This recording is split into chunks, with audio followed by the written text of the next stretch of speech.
بسم اللہ الرحمن الرحیم۔ السلام علیکم۔ اردو کہانی سینٹر میں خوش آمدید۔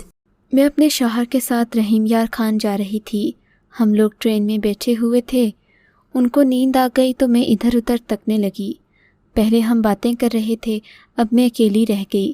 تبھی میری نظر سامنے والی سیٹ پر بیٹھے ایک 16-17 سالہ لڑکے اور اس کے ساتھ بیٹھی ایک لڑکی پر پڑی۔ لڑکی کی عمر تقریباً 25 سے 30 سال کے قریب ہوگی، جبکہ لڑکا بمشکل 16 سال کا تھا۔ میں نے دیکھا کہ لڑکی اس سے کچھ ناراض لگ رہی تھی۔ میں دلچسپی سے انہیں دیکھنے لگی۔ لگ تو وہ بہن بھائی رہے تھے، مگر تھوڑی دیر کے بعد مجھے ان کی گفتگو سے اندازہ ہوا کہ یہ بڑے ہی زہریلے رشتے میں بندھے ہوئے ہیں۔ لڑکی بار بار لڑکے سے گلے کر رہی تھی اور لڑکا بھی شرمندہ سا ہو رہا تھا۔ میں نے سوچا نہ جانے ان دونوں کے بیچ ایسا کیا رشتہ ہے کہ لڑکی اس لڑکے سے اس قدر نفرت کرتی ہے۔ خیر تھوڑی دیر کے بعد میں بھی اونگنے لگی۔ اتنے میں ٹکٹ چیکر آ گیا۔ میں ٹکٹ چیکر کو ہی دیکھ کر اپنا ٹکٹ ڈھونڈنے لگی کہ لڑکی نے اس لڑکے کو جھنجھوڑ کر اٹھایا۔ ہوش کر اکبر، یہ سونے کی جگہ نہیں ہے، تجھے تو ہر وقت نیند آئی رہتی ہے، خوب جانتی ہوں میں تیرے ناٹک۔ لڑکی نے لڑکے کو جھنجھوڑ کر اٹھایا۔ لڑکا ہڑبڑایا اور جیب سے ٹکٹ نکال کر ٹکٹ چیکر کو دکھا دیا۔ تبھی لڑکی کی نظر مجھ پر پڑی۔ وہ کھڑکی سے باہر دیکھنے لگی۔ اس کے چہرے پر ناگواری صاف ظاہر تھی۔ ٹکٹ چیکر کے بات چیت کرنے اور ان دونوں کے جواب دینے سے مجھے اچھی طرح اندازہ ہو گیا تھا کہ یہ لڑکا لڑکی آپس میں میاں بیوی ہیں۔ مگر بڑی حیرت کی بات تھی، لڑکا 16 سال کا اور لڑکی 25 سال کی، یہ کیسے میاں بیوی ہوئے؟ میں نے دل میں سوچا، خیر ہو گئی ہوگی کوئی حادثاتی شادی، اسی لیے تو ایک دوسرے سے لڑ رہے ہیں۔ میں من ہی من میں خود کو جواب دینے لگی، مگر ضرور ان کی شادی پسند کی نہیں ہوگی۔ لڑکی کو جب یہ اندازہ ہوا کہ مجھے ان دونوں کے تعلق کا پتہ چل گیا ہے تو اس نے اپنے اور لڑکے کے بیچ میں ایک بیگ رکھ دیا۔ کہنے لگی، مجھ سے دور ہٹ کر بیٹھو، زیادہ حق جتانے کی ضرورت نہیں ہے، تمہاری حقیقت سے میں اچھی طرح واقف ہوں۔ اب تک میرے شوہر بھی جاگ چکے تھے۔ میں نے ان سے لڑکے اور لڑکی کی ساری کہانی کہہ ڈالی، ساتھ ہی بتایا کہ یہ تو کافی غریب معلوم ہوتے ہیں۔ لڑکے کے پاس ایک پھٹا پرانا بیگ تھا جس میں چند کپڑے تھے، جبکہ لڑکی کا حلیہ بھی ایسا ہی تھا، گویا دونوں نے کافی محرومیاں دیکھی تھیں۔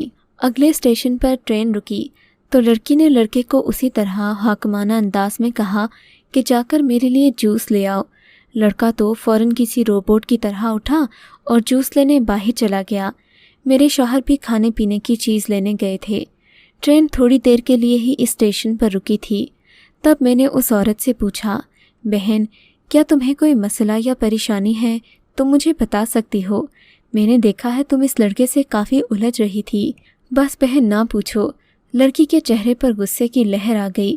یہ منحوس میرا شوہر ہے اور میں اسے شوہر تسلیم نہیں کرتی، مگر یہ پھر بھی مجھے اپنی بیوی مانتا ہے، مجھ پر حق جتاتا ہے، کہتا ہے کہ تم میرے بنا سفر نہیں کر سکتی، حالانکہ میں جانتی ہوں کہ یہ کتنا باہمت ہے۔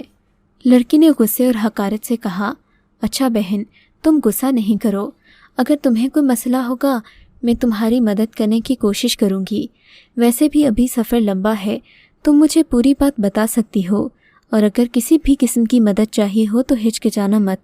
میرے شوہر NGO چلاتے ہیں، ایسی عورتوں کی مدد کرتے ہیں جو اپنے گھر والوں کی وجہ سے ظلم و ستم کا شکار ہوں۔ میں نے حامی بھرتے ہوئے کہا۔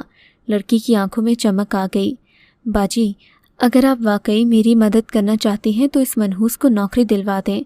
اس نے قدرے پریشانی سے کہا، اچھا تمہیں صرف نوکری ہی چاہیے یا رہائش بھی؟ اگر تم برا نہیں مانو تو میرے گھر چلو، وہاں پر کافی کام تمہیں مل جائے گا۔ مجھے گھریلو کام کاج کے لیے ایک عورت بھی چاہیے اور ساتھ میں ایک لڑکا جو چھوٹے موٹے کام کر سکے، سودا سلف اور گاڑی چلانا وغیرہ۔ تم سمجھ رہی ہو نا، پہلے میں نے ایک بیوہ اور اس کے بیٹے کو رکھا تھا، مگر پھر بیوہ عورت نے دوسری شادی کر لی اور اس کے بیٹے نے اسے چھوڑ دیا۔ تبھی سے مجھے اس قدر اچھی اور خدمت گزار کام والی نہیں ملی۔ اب مجھے عرصے بعد تم میں وہ جھلک نظر آئی ہے کہ تم بھی کافی خدمت گزار لگتی ہو، لیکن حالات کی ماری ہو۔ میں نے کہا، جی باجی ایسا ہی ہے، ورنہ میں بہت سگڑ ہوں، تم کہو تو تمہارے سارے گھر کا کام 1 گھنٹے میں کر دیا کروں گی، اور کہو تو سارا دن تمہاری خدمت کروں گی۔ لڑکی کافی پرجوش تھی، حالانکہ اس کی عمر 25 سال تھی، مگر اس میں جذبہ 16 سال کی لڑکی کا تھا۔ میں نے اپنے شوہر کے آنے پر ان سے بات کی، بتایا کہ یہ لڑکی مجھے معقول لگتی ہے، اگر ہم اسے کام پر رکھ لیتے ہیں تو مجھے بھی کچھ دن کا آرام مل جائے گا۔ شوہر بولے صحیح ہے، ویسے بھی اس کے ساتھ جو لڑکا ہے مجھے کافی شریف لگا ہے، یہ تو کافی سخت لگتی ہے مگر لڑکا میری طرح مظلوم ہے۔ میرے شوہر کو شرارت سوچ رہی تھی، جبکہ میں اس عورت کا مسئلہ حل کرنا چاہ رہی تھی۔ بہرحال طے یہ ہوا کہ یہ لڑکا لڑکی میرے ساتھ ہمارے گھر چلیں گے اور میں ان کو رہائش کے لیے الگ الگ کمرے بھی دوں گی۔ لڑکی کی شرط یہی تھی کہ وہ الگ کمرے میں رہے گی، لڑکے کے ساتھ نہ رہے گی۔ مجھے اس کی شرط مانتے ہوئے کوئی مسئلہ نہیں تھا، میں تو صرف اپنے گھر کا کام کروانا چاہتی تھی، مجھے ان دونوں کے معاملات سے کوئی غرض نہ تھا۔ اگلے دن سے جمیلہ کام پر آنے لگی۔ وہ واقعی بہت سگھڑ اور صاف ستھری عورت تھی۔ اس نے آتے ہی میرے گھر کو سنبھال لیا، مجھے سکھ ملا۔ برتن وغیرہ وہ صبح دھو کر اپنے کوارٹر چلی جاتی، دوپہر کے وقت آ کر شام اور دوپہر کا کھانا بنا دیتی۔ میں اپنے بچوں کی طرف سے بھی آزاد ہو گئی کہ جمیلہ نے میرا ہر طرح کا بوجھ بانٹ لیا تھا۔ البتہ لڑکا نکما نکلا، اسے نہ تو ڈرائیونگ آتی تھی نہ وہ سودا سلف لینے وقت پر جاتا۔ بہرحال میں جمیلہ سے خوش تھی۔ 2-3 مہینے آرام سکون سے گزر گئے۔ جمیلہ بھی گھر کا سارا کام کرنے لگی اور میں ان کے کھانے پینے اوڑھنے کا خیال رکھتی، مگر کچھ دن سے میں نوٹ کر رہی تھی کہ جمیلہ سست پڑتی جا رہی ہے۔ میں نے غور کیا تو پتہ چلا کہ جمیلہ کی طبیعت صحیح نہیں تھی۔ میں نے پوچھا تو کہنے لگی آج کل چکر آتے ہیں، سر بھاری رہتا ہے۔ میری ایک ڈاکٹر سہیلی تھی جو اکثر میرے گھر آتی رہتی تھی۔ ایک دن وہ آئی تو میں نے جمیلہ کو اسے دکھایا۔ وہ کہنے لگی یہ تو امید سے ہے، اس کے حمل کو 2 مہینے ہو گئے ہیں، تم نے ابھی تک اسے کام پر رکھا ہوا ہے، کل کو بیمار پڑ گئی تو تم پر ذمہ داری آئے گی۔ دوست کی بات سن کر میں حیران ہو گئی اور جمیلہ کو مبارکباد دی۔ میں توقع نہیں کر رہی تھی کہ جمیلہ اتنی جلدی پیٹ سے ہو جائے گی، لیکن جمیلہ کے چہرے پر یہ سن کر کوئی خوشی نہ آئی، بلکہ آنکھوں میں نمی لیے وہ وہاں سے اٹھ کر چلی گئی۔ میں اسے آوازیں دیتی رہ گئی مگر اس نے میری ایک نہ سنی اور اپنے کوارٹر کا دروازہ بھی بند کر لیا۔ آج وہ بہت غصے میں لگ رہی تھی۔ میں نے سوچا ذرا طبیعت سنبھل جائے تو اس سے بات کروں گی کہ اولاد ہونے پر اللہ کا شکر ادا کرنا چاہیے، اس طرح ناشکری کرنا خدا کی ناراضگی کو دعوت دینے کے برابر ہے۔ شازیہ کے جانے کے بعد میں جمیلہ کے کوارٹر کی طرف گئی، دیکھا تو اس کے اور اکبر کے لڑنے کی آوازیں آ رہی تھیں۔ وہ اکبر پر چلا رہی تھی، برتن ٹوٹنے کی آواز بھی آ رہی تھی۔ لگ رہا تھا کہ دونوں کی خوب لڑائی ہوئی ہے۔ اکبر چپ چاپ سہما کھڑا تھا جبکہ جمیلہ اس پر خوب برس رہی تھی۔ کوارٹر کے باہر سے ہی ان کی لڑائی سن کر میں واپس اپنے کمرے میں آ گئی۔ آ کر سوچنے لگی کہ آخر جمیلہ کو اپنے شوہر سے اتنی نفرت کیوں ہے، حالانکہ اب تو وہ اچھا خاصا خوبرو نوجوان لگتا تھا۔ یہاں آ کر اس نے تھوڑی بہت ڈرائیونگ بھی سیکھ لی تھی، اچھی خاصی شخصیت کا مالک تھا، قد کاٹ بھی صحیح تھا، پھر نہ جانے جمیلہ اس سے اتنی نفرت کیوں کرتی تھی۔ سوچا کہ اگلے دن آئے گی تو اس سے خود ہی پوچھ لوں گی، مگر پورا ایک دن گزر گیا، جمیلہ نہیں آئی۔ مجھے پریشانی ہوئی، تب میں اس کے کوارٹر چلی گئی۔